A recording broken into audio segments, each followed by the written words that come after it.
Is a credit card debt because they're living beyond their means? Not fine. Right. So really important to start to talk about it. When I talk to young people, nobody asks about this. It's the background noise of your life, debt. You've got to ask these questions. You have to ask these questions. And I say, this is just me now, you need to ask it on the first date, because the fourth date, it's awkward. The first date, it's okay. Everything's awkward anyway. All right, if you get married, do you get stuck with somebody else's student loan debt, credit card debt? So technically, a lot of people ask me this. Technically, when you get married to someone, you don't have their debt too. But their debt holds back your household, and here's why.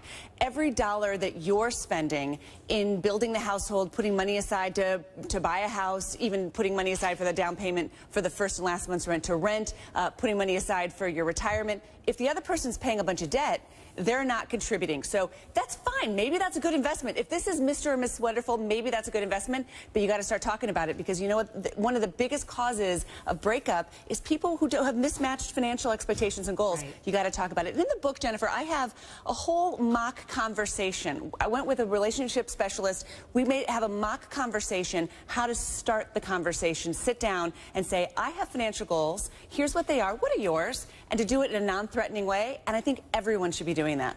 And if you do it with your friend first, you won't be so nervous on the date. Just a little pro tip there. Right? It's true. Now, another tip that you have that I found really flooring, because I think that people who tend to be my age or older than that think this is a sign of failure. Generation X, it's failure, but... Yeah. You say move back in with your parents? Move home. Come on, everybody. If you have $40,000, $50,000, $60,000 in student loan debt, if you are still living sort of in the area where your parents are, the #1 financial move you can make, the best financial move young people can make, is move home. If you're paying 50, 60% of your salary on rent, come on. This generation of parents, they love their kids. They were the helicopter parents who made you love them too. 70% of millennials say their best friend is their parents. Move home, save the money, bank it for 2 years. In the book, I have a 2-year contract. At the end of 1 year, each party has a responsibility, can get out of the contract. Right. You can save thousands of dollars, get out of debt, and launch your life and start investing by the time you're, 25 or 30 years old. Do it. Do it. Move home.